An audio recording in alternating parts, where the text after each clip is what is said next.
back to Cars the Yards, a sports car and sports podcast. I'm back with Lou. Lou, how's it going? It's going good. Going good. A lot of fun activity going on in the sports world. I mean, if by fun activity you mean injuries right before the MLB season starts and free agency and, Aaron Rodgers claiming that the Packers are holding him back when he's done nothing but do that to them for 4 years. But anyway. Yeah, that's really exciting, actually. And, of course, March Madness. Oh, yeah. And JT will be on with me in a few minutes to discuss that. But so let's talk about the NFL because right now quarterback carousel going on, right? Big free agency moves so far. Derek Carr signing with New Orleans. Garoppolo taking his spot with the Raiders.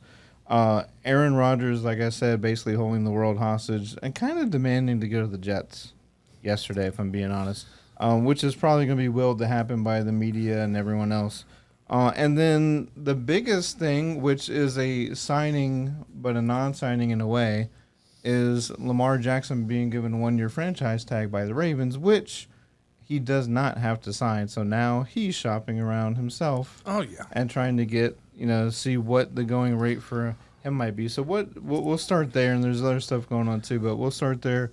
What do you think of those 4 quarterback situations? Well, first off with Lamar, since we're talking about him, I definitely thought I was going to see him in a Falcons jersey next year. Be a good fit. Seemed like the perfect fit. You have a really, really crappy division, still trying to find their quarterbacks. Tom Brady's no longer in that division. You would definitely be the quarterback of that division. Going to Atlanta, along with some good weapons such as Drake London they added last year, Kyle Pitts coming back, a good running back rookie with Tyler Algier, and a Swiss Army knife of Cordell Patterson. Mm-hmm. That could be a really, really potent offense. But, however, they weren't going to let him go for nothing, so they franchise tagged him, and we're going to see him one more year in the Ravens uniform.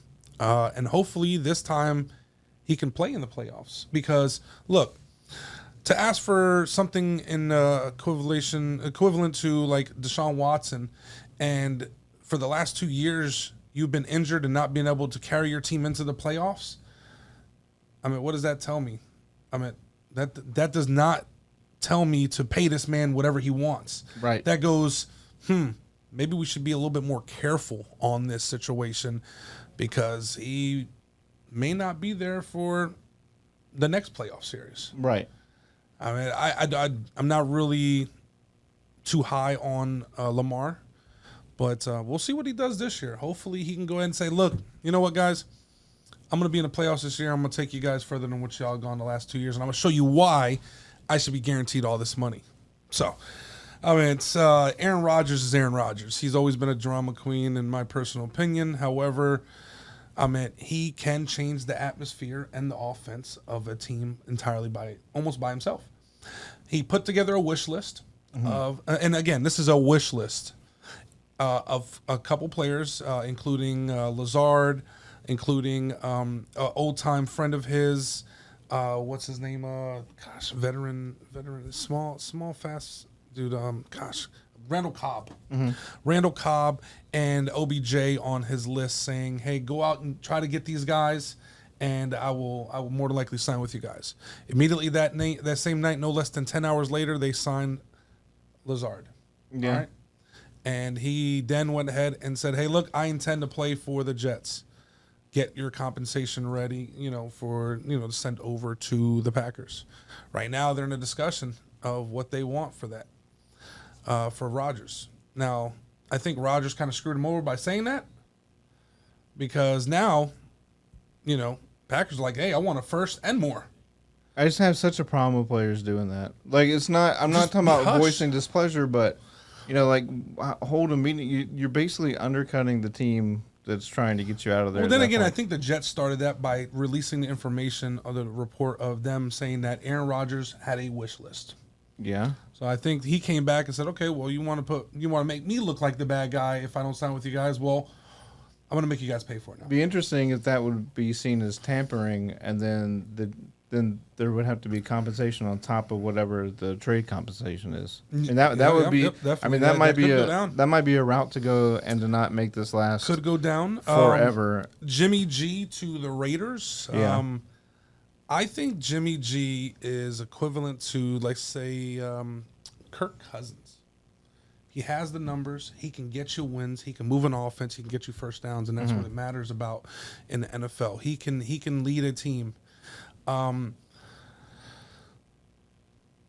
Is he a good fit for the Raiders? Possibly. I mean, it looks like the Raiders are kind of rebuilding a little bit. They just shipped Darren Waller out. Yeah. They franchise tag Jacobs. Yeah. They still have Devontae Adams, which is great. That defense and that O-line is what they need to work.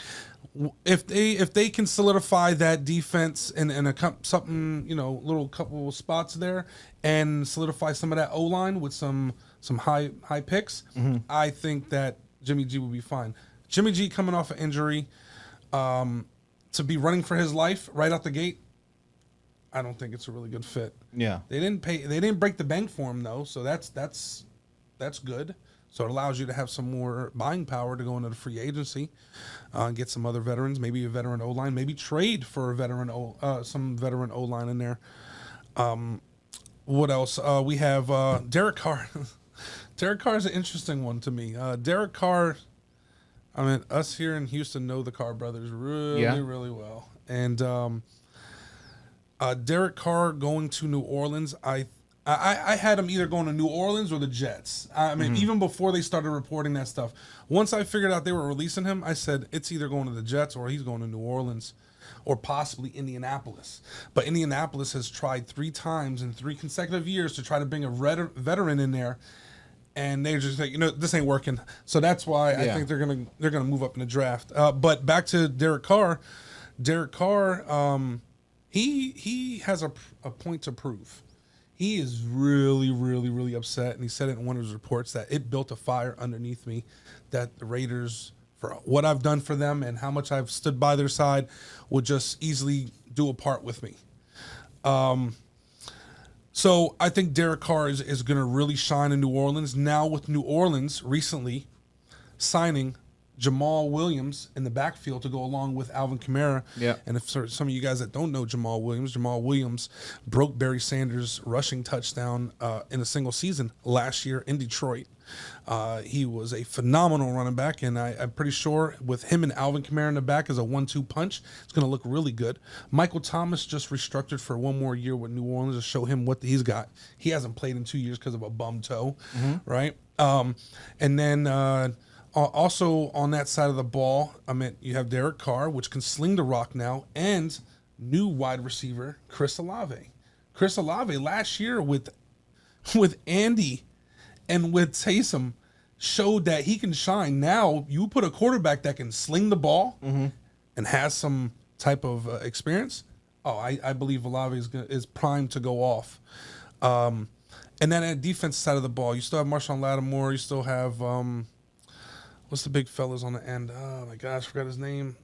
Can't forget his name. I can't say it, but they have a solid defense. I think this year in the draft, New Orleans needs to work on the defensive side of the ball. Yeah.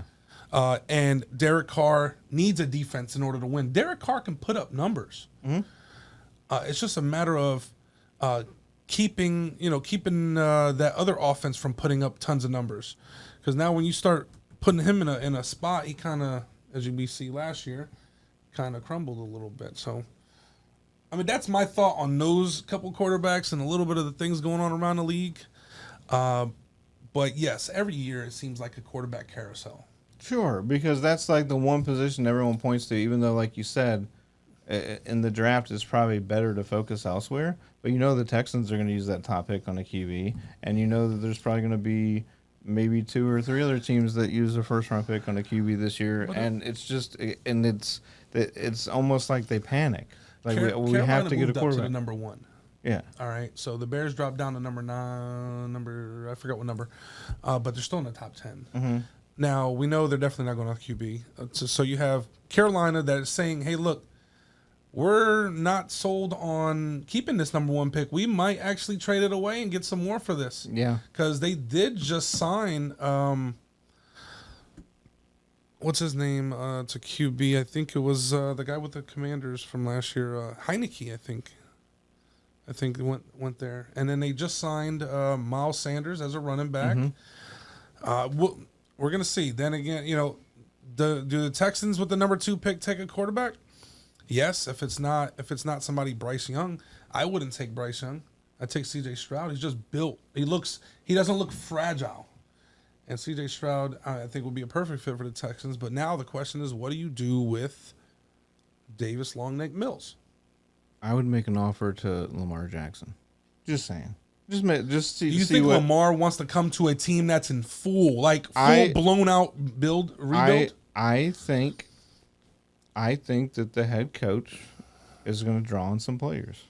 Whether that's now or in 3 years, I don't know. But I think D'Amico Ryans is going to have the ability to draw on some players. And also, with Lamar Jackson, it's not necessarily about the situation. It's about the money. Because if you're the Ravens, you're pretty much toast if you have to replace him. Because he has given you like this leeway for 5 or 6 or 7 years, however long he's been in the league, where you don't really have to have the best offensive line and the best running back because he is the ultimate weapon. So if you're the Texans and the Texans I would just front throw an office, offer. would you go ahead and, hey Ravens, here's a 2nd overall pick. We want Lamar. No, but that's Are the you thing. taking that? But that's the thing. His franchise tag allows him to seek a deal somewhere else, and they have the opportunity to match it. Okay. I don't know what the compensation is, but it's not a trade.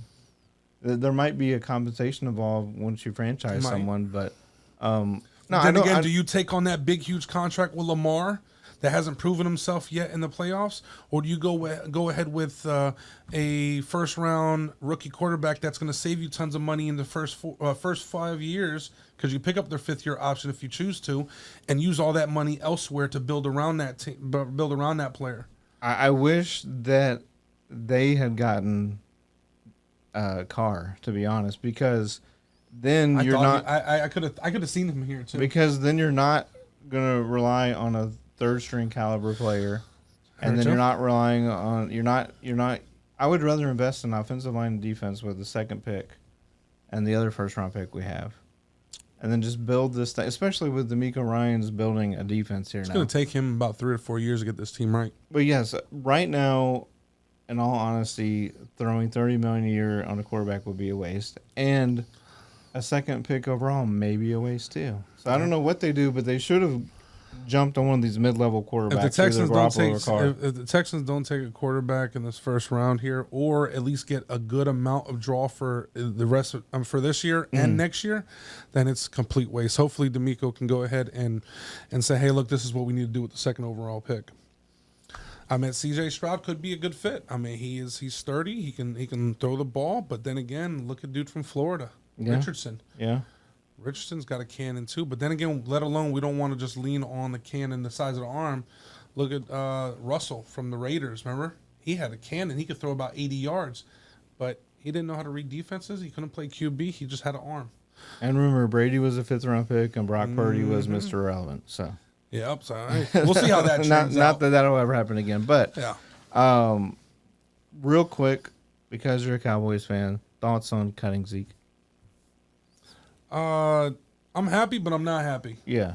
They're treating him like he's a 59-year-old man when he's 27, but that's the life of a running back. But he's running like a 59-year-old man. Well, that's the life of a running back, man. Look, don't get me wrong. I love my Cowboys. Put me through a lot of heartache throughout the years. I love me some Zeke. However, at the end of the day, this is a business that's ran. Sure. And Jerry Jones and that whole front office has to make business moves in favor of the organization versus one single person. So if that means letting somebody go that is the face of a franchise that's been there for the last 7 years to make sure that this franchise and organization gets better, then that's what you got to do. And Zeke just did not have that spunk like he did in his first 4 years. You could definitely see him going down. Tony Pollard definitely outshined him last year. At best, Zeke was a 2 to 3 yard power back that can get you that first down if you needed it. You did not see that zip coming out of the hole like Right. Pollard did, or on the outside. Catching out the backfield wasn't the greatest. If he would have just took that reconstruction deal of possibly 10 Sure. 10 million for 1 year, then yeah, I would have paid the man, but not 19 million. I know. I would have not paid him 19 million to stay in there and just I mean- get me 2 to 3 yards every once in a while. Unfortunately, it seems like running backs are cannon fodder for a lot of teams. Like you're not really gonna see running backs get those huge deals they used to because you can just find another one. Yeah, and also nowadays the league is so quick now. You have defensive tackles and edge rushers running 4.5, 4.6s now. Mm-hmm. So getting to the outside really does not matter as much as No. it used to. What it's starting to become a league of is a running and catching back like Eckler, like Kamara, like Pollard. It's starting to become that, and it's also becoming a double-headed dragon in the back. A lot of these teams are going to a double running back type of deal here, so that you don't beat down on these guys. I mean, ask some of the old guys that used to play in the league, like Emmitt Smith and Herschel Walker and all those guys, and they'll tell you, 5 years takes a big toll on you. Hey, But Barry now Sanders these players can last almost double the amount now. Barry Sanders knew what he was doing when he got out. Yeah, and he got out. He knew it He can because still they walk. relied on that run. They Yeah. relied on it. But I think we're making all the right moves. I have a feeling that the Cowboys are going to try to shoot for Bijan. If Bijan falls to, if the Cowboys can move up into the middle of the pack, maybe 12 to 13, and hopefully, I'm fearing that Philly's gonna at pick number 9 is gonna take Bijan because they just released Miles Sanders. So, not released, but they let him walk. So if the Cowboys can get to it, I'm pretty sure the Cowboys will go ahead and take Bijan Robinson if he's available on the board. Simple as that. And then they're going to go after. They're going to tackle OT, offensive tackles and linemen. We are solid on defense. We just picked up who is it? Stephon Gilmore. Stephon Gilmore from the Colts for a 5th-round pick. Now we have 2 shutdown ball hawk corners. That defense is going to be tough. It's going to be hectic come football season for a lot of offenses playing. Our defensive line is nasty. And we have some corners now. So I'm not saying that this is our year. I never say that, but I'm saying it's looking a lot better than last year. Right. The question is, who do you replace if you don't get Bijan? Which running back do you go ahead and replace into that backfield with Tony Pollard? Because remember, Tony Pollard is coming off of surgery from that broken fibula. So it's going to take him a little bit to you get grab back someone that you find interesting with like an attribute or two in the 3rd or 4th round. Adrian That's Peterson? what you do. No, you draft a young guy. going. Yeah, you could draft a young guy. Maybe he But you definitely want to draft a veteran as well. I'm not draft. You definitely want to get a veteran in there as well too, in case Pollard can't go come week 1. Well, And there's then he always can- cut week. I mean, they're going to play some preseason games, and there's going to be cuts, and there might, be a veteran running back pop up. I mean, there, we'll but- see. We'll see. We'll But- see how that goes. So since we're having all this football talk, Panini Prism Football just came out. One of the biggest releases every year. Oh, definitely. Yeah. Panini Prism just came out yesterday, and it's been pretty good. One of the big things, two of the big things that you're going to see about this year is, number one, the price. The price is damn near slashed in half at $650 a box, compared to last year when it was $1,100, and the year before that was $1,050 or $1,000. And also the quality. The quality this year is so much better, and I think they took a little bit more pride in this year when it came to the quality of the cards, because this year marks their 10-year anniversary on when they took over the NFL licensing in 2012. So their design is paying a little bit of homage to their 2012 design, and with a couple flashback inserts that kind of bring you back to those type of designs there.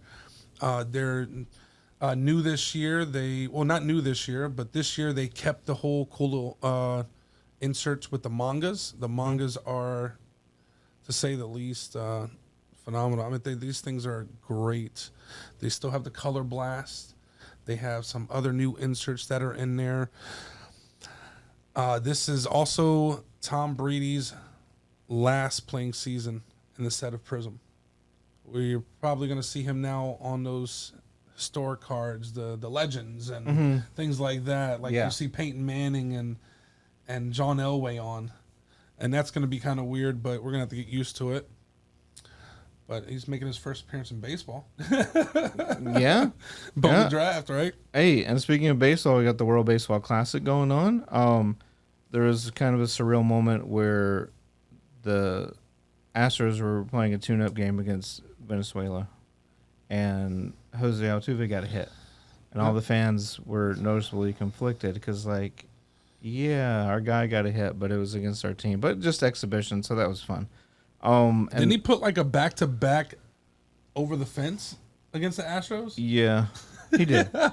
First But swing. yeah. And he's on Venezuela, who's currently undefeated, and he's joined by Acuna, Miguel Cabrera, and Salvador Perez, among others. So they got a good team. Unfortunately, Puerto Rico, which is another hotbed of talent, Edwin Diaz for the Mets, Mets closer, Yes. injured, joining a team celebration, like jumped up about 6 inches off the ground once. Blew his knee out, torn patella tendon. So And he just signed a big extension with the Mets, so I'm Yeah. pretty sure the Mets right now are scratching their heads. they're scrambling. yeah. They are scrambling. And But this is what happens. You Yeah, know, it it does. happens, and this is what professional teams fear the most. And not to change the sport again, but this is why football and the Pro Bowl went to flag football. yeah, Or they went to less contact type deals, such as the challenges and stuff like that, to make it more exciting. Because of injuries like this happens. you remember Robert Edwards, that debacle? No. So- Edwards, So remind me. when they were doing the Pro Bowl in Hawaii, they had a rookie flag football game in the sand. He was the Patriots running back at the time. Still blew his knee out. What year? This was probably like 90s? maybe like 98, 99. Oh yeah, I don't recall that. Right, but I mean, but injuries can happen anywhere. It does. And celebration injuries have happened a few times in baseball. It happens. I mean, It happens. But this is why a lot of professional teams don't want them Don't do that. participate in things like this. Now, some will say that the World Baseball Classic means more to them because this has the momentum and excitement like the FIFA World Cup. Not on that type of level, but it's pretty close. You know, Well, we're yeah. talking countries Yes. that have a lot of pride in their baseball teams, especially Puerto Rico, and for them to lose somebody like that is really, really huge. Just going into now the actual play, you know, they're out of the pool. Everybody's made it in the quarterfinals. Whoever's advanced.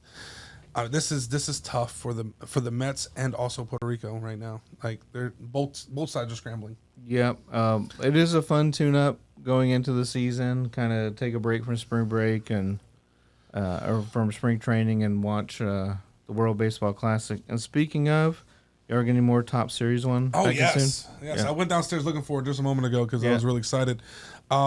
We are getting some more Top Series 2023 Series 1 hobby boxes. No jumbos, unfortunately. However, we will be getting a good amount of the regular hobbies in. And you know, after our first wave of 140 boxes that we went through in 5 days, Yeah. this is good for customers because I still have customers calling and still coming up here and asking, "Do you have any of the Top Series 1?" And I unfortunately have to say no.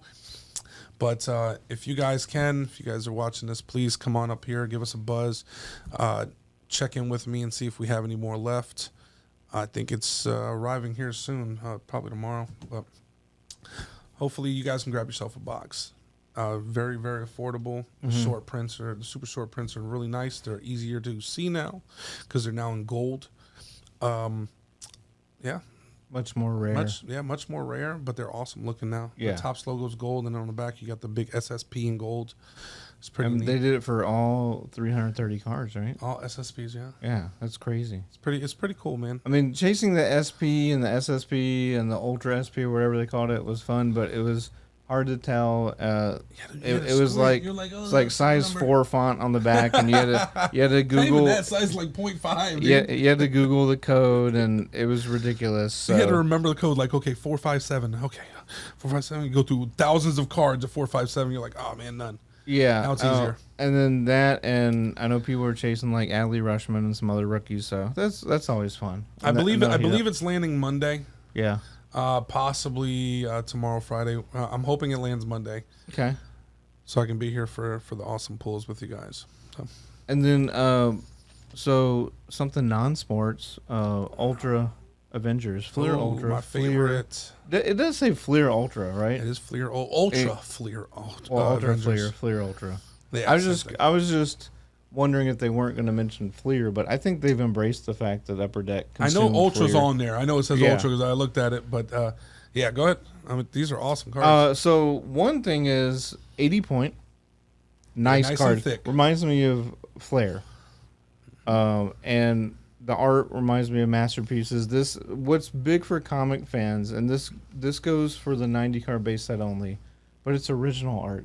So they hired and paid artists, and most of the artwork is spectacular. Oh, it is. I see some retro. I see some more current. It looks really, really good. And what's hilarious is a selling point, or I should say like a lightning rod for most comic collectors, is Venom's tongue, which is just weird to me. But like, if the artist gets it right, people go crazy over it, and if it gets it wrong, it just distracts.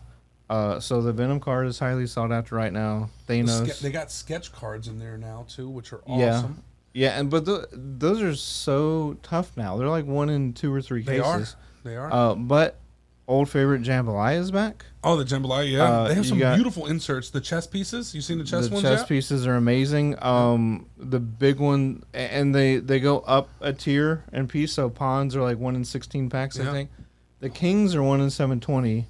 King villain is Thanos, and King hero is Captain America. But I got a pawn and I got King. I think I got King. I'm not sure. Can't remember. No, I got the dude that was Guardians of the Galaxy first villain. What was his name? He had the power stone. Ronan the Accuser. Ronan the Accuser. That's the one Yeah. I got, and I got him on a pawn. Okay, Pretty yeah. neat. I'll show you. They're Really nice. and again, those are also 80 point. But and then they have Ultra Power. They have like the Star Power Supreme, this which thing are is acetate. loaded. It's loaded. Like it is, and we do have a good amount in stock, and we bought them down to $300 a box. I mean, it's. I mean, I think it's a fair price. And I don't know if you were collecting back in '95, No, it but wasn't. they used to have a parallel called Flare Ultra Medallion, and so that's where that medallion sets come from.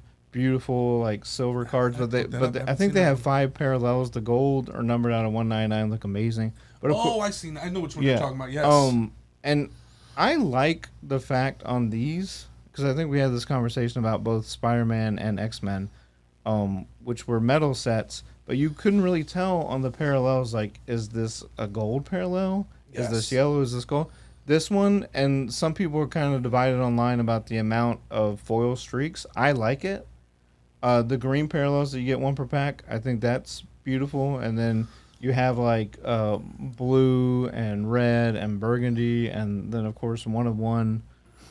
It's loaded, man. It really is. I like it. It's actually one of my interesting- favorite one of my favorite boxes so far this year. And it's Avengers, but of course they snuck in, Dude, Venom and Spider-Man, and I'm- off branching. But if you go through the storyline of Avengers, I mean, Oh, yeah. they run into. I mean, Sure. pretty much it's Marvel.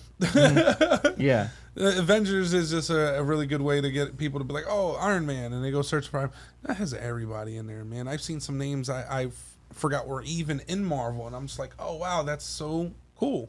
So Have you seen anyone pull a comic cover yet? Because those throw people for yes, a loop.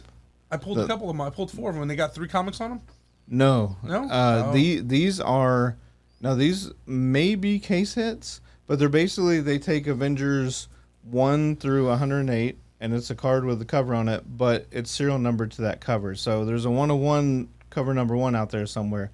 But when you open the pack, and this definitely reminds me of some of the gimmicks they did like in the late 90s, early 2000s. When you open a pack, it's in a sealed black bag. Oh wow. So I don't think anyone's brave enough out there to like sell it blindly or buy it blindly, because everyone I've seen, they immediately like there's a sticker and they unfold it and tear it open. You know you got something huge. You know you got something big, yeah. Oh, well, looks So like I'll be that- busting up another box. Yeah, I mean there's a ton going on there, but great set, really beautiful cards. 80 point, which is they fit in 100-point top loaders. Yep, they're beautiful cards, nice and thick. The artwork, like you said, is really really nice. Yeah. I love the vintage cards that they have in there. I like all of them. I haven't seen a single card I don't like. Oh, and then they have the animation cells, but they have a parallel of the animation cells that are signed in red ink, only numbered out of 13. So That's nice. those are a I big did get one chase. of those of Hawkeye, but not like autographed. Yeah. And then they also have numbered out of 63 gold autographs. one of those. Those are nice. I got one of those in the same Very box nice. too. What a Yeah. sketch art, which was pretty awesome. And then, of course, all the medallion parallels and all that. So they borrowed, there's an amethyst, which is like, kind of neon purple.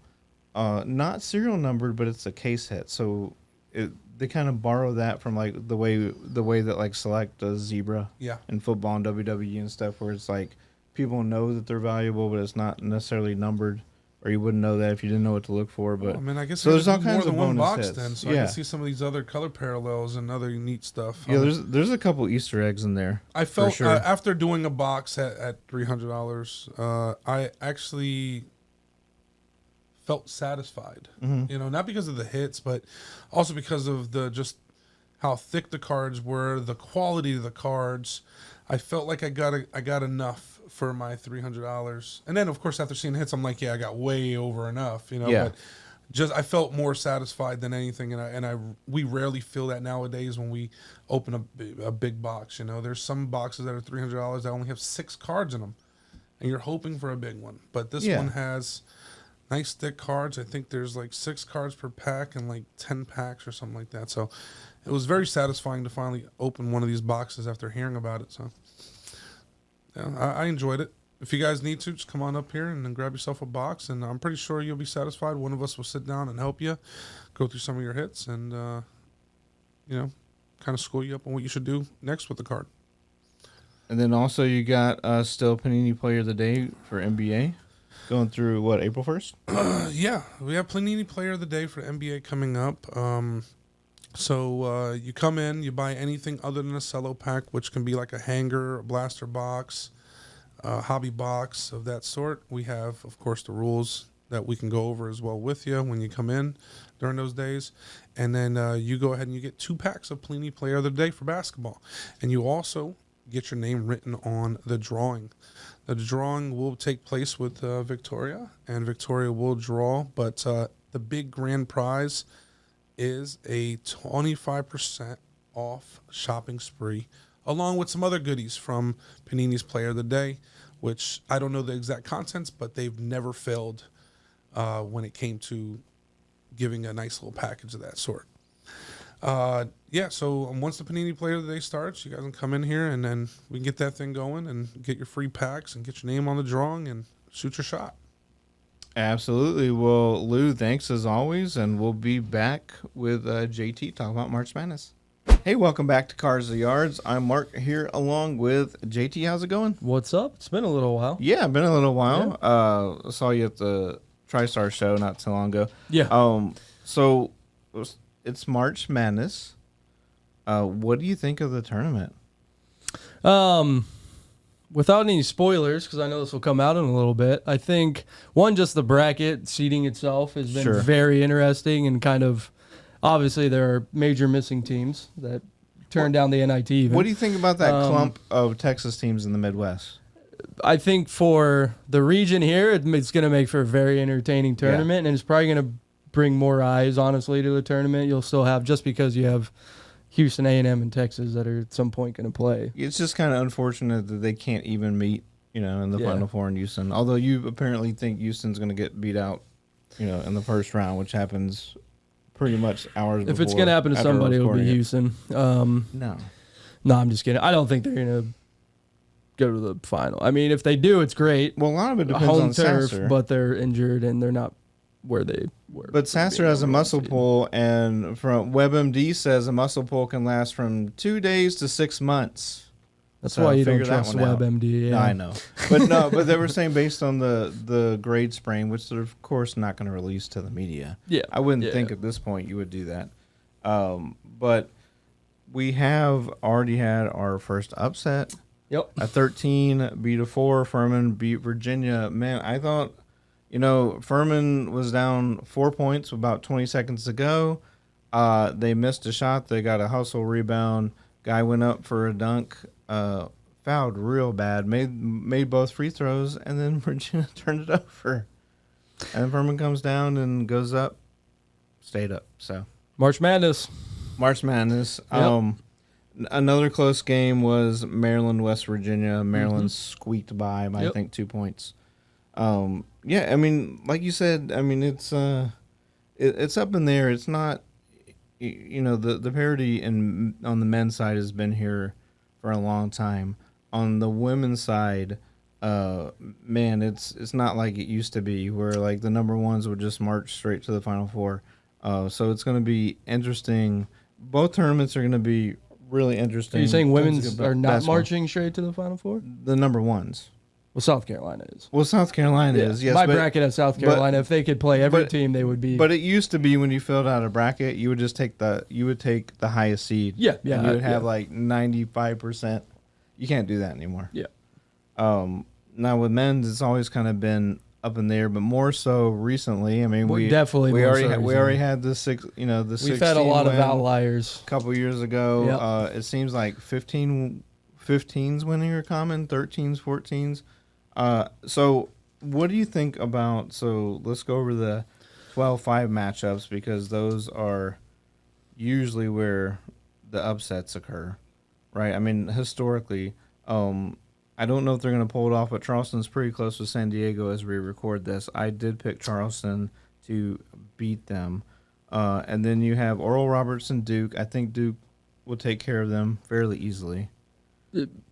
Yeah, maybe. Maybe. It's not the Duke of Pass, but I think it's still Duke. They'll have that one. I have San Diego State. And Pretty then locked in for that one. Go Aztecs. Kawhi Leonard, alma mater. what do you think about Drake and Miami? I have Miami, 100%. I'm also a Miami fan. Not a Drake fan? Not a Drake fan. Of the music or the basketball? Or both? Either. Either. Okay, that's fine. No, I'm just kidding. I do have Miami, but I wasn't upset that people picked the Drake upset over it. Now, As what a about realistic fan. Now we always have this in college basketball where you'll have like, a Cinderella darling, and then 3 to 5 years later their favorite, and you have that in the West with the 12-5, VCU and St. Mary's. Yeah. That's tough. Yeah, St. I Mary's mean only they lost had 5 games, so yeah. I have St. Mary's, but everyone's thinking of the Shaka Smart VCU team. Yeah. So anything March Madness. That's your answer to most of these questions. March Madness. yeah. So on the regions as a whole, who do you got coming out for your Final Four? I had Marquette in the East. I had Alabama in the South. I'm thinking of the bracket I just did here. I did have. See, here's when I get into my homer side over here because I Yeah. have Miami and Illinois split between the Midwest and West. I would love for Miami and Illinois to come out, but I think it's going to be Kansas out of the West. Even though I think as a fun bracket I had a Marquette Gonzaga final. But realistically, I'll go Kansas. And who did I have from the Midwest? I had. We know it wasn't the Cougars, so It wasn't the Cougars. I put some of those in a realistic one. Man, now I'm trying to think. I want to say it was Xavier. I had Texas A&M beating Texas. I don't know if we'll go into this further, but I want to say it was Xavier beating Houston. Yeah, we'll go with that. Why And not? Who do you have taking the whole thing? I had Marquette. Okay. Milwaukee, baby. Why not? Wake them up. Well, I will apply homer status to the Midwest bracket. I'll take Houston, Yep. and then Kansas coming out of the West, but There's I a think big they're overrated. asterisk. Yeah, I agree.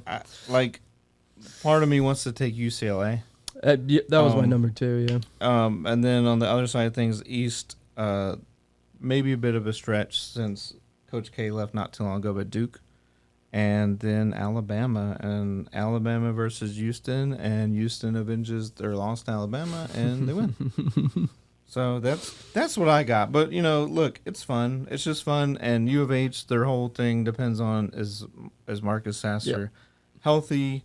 Their coach is going through some stuff, so you gotta maintain focus. A Houston team is not used to being told by so many media outlets that they're favored They're to the one. Yeah. go straight to the Final Four and play in front of the home crowd over here in Houston, Texas. So, look, it's going to be fun. It's already fun. It just started today.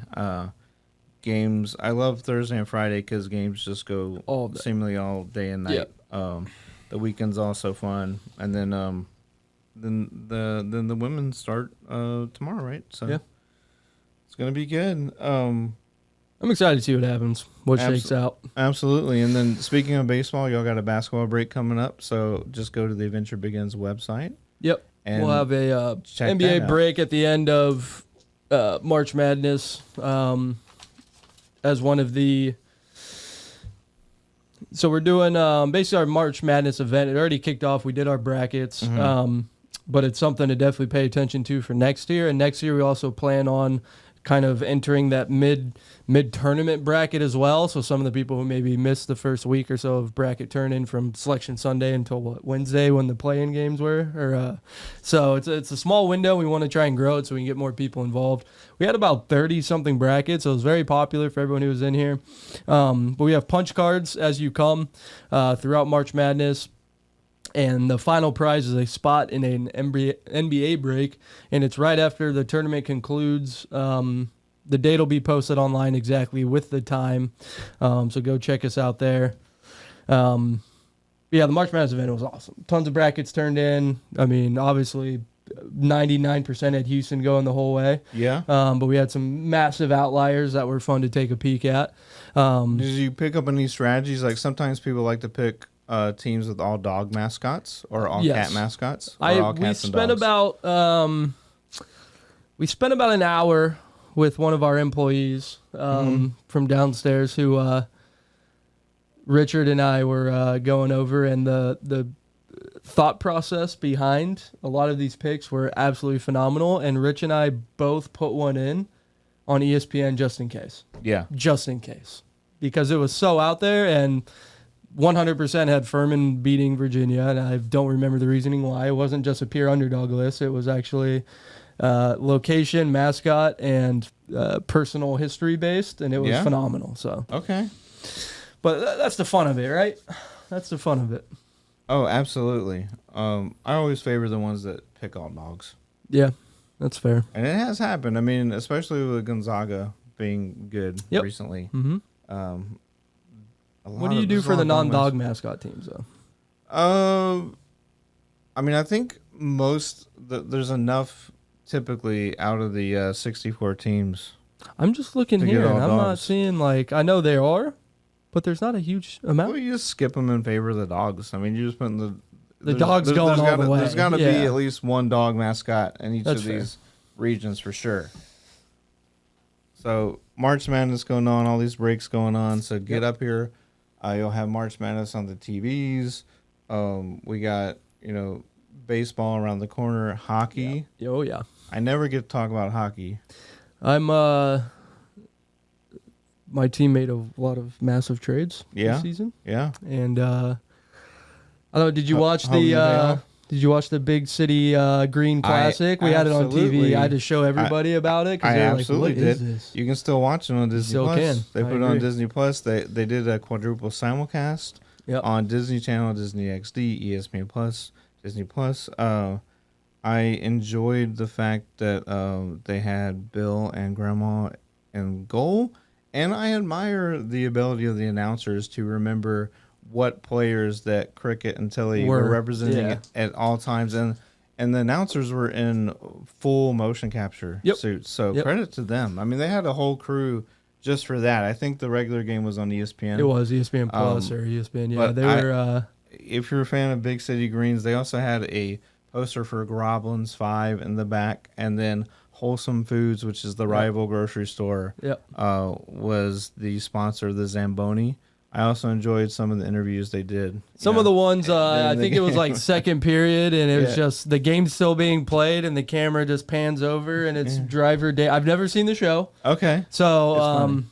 but it was Driver Dave coming down. He's like interviewing him, Yeah. and like games being played, and they just totally go away from it. It was hilarious, and he's coming down like the on ramp, and he's like, there's a hockey. What are all these hockey players and animals doing in the road? And it shows this truck driving Yeah. down the road and then like dodging all these people and going back. It was fun, and I think it's a great way of, if it does. I mean, it's an innovative, obviously, deal and gets younger kids into sports, watching sports, something one they can possibly relate more to while enjoying, the sporting factor. So I mean, they're pulling all the stops, and it's Disney and ESPN. They're all owned, Yeah. so they can spread that to a lot of IPs if they want to. Who knows? Yeah, and if you don't know, I mean, graphically, it probably looks somewhere between like a Wii game and a Switch game. Yeah, it something looks that. like a But- kids NHL 2009 game. Right, but it was impressive because I mean it's It like was, yeah. animated live, Yep. you know, with player tracking, and like I said, they were able to get more in depth with the announcers. Yeah. But because it was basically just some overlay tracking on the players, Yep. they had segments where they teach you what icing was and about the rules. I and- love the ref Oh. being just a chicken. The- That was yeah. phenomenal. Anytime he went up and was Yeah. in the real game, we had both on. It was like, crush it or like tripping. Yeah. 2 minutes, and you look at this screen, it's just like, bah, bah, bah, bah, bah. It Yeah. explains absolutely nothing. I'm like, And this then- is exactly what we need. Oh, and then you haven't seen the show, but the guy that was standing kind of guarding the penalty box is Vasquez. He's Yeah, the voiced. big with the handlebars. He's voiced by Danny Trejo. I was gonna say, but yeah, that was he's my guess. He's Remy's bodyguard. So I like that. it was pretty fantastic. Well, thanks for talking about March Madness and Yeah. a little bit of hockey in Of there. course. And we will wrap it up with that. So I just remember check out Adventure Begins for all these basketball breaks that are coming up. And word of the day, we were talking about the Avengers Ultra. Okay. So acetate is just a see-through card. Just a On see-through plastic. card. Sometimes layers, sometimes not. But I think some companies do them better than others. yeah, I'm a big fan of the Upper Deck with its Fleer Ultra and the hockey acetates. yeah.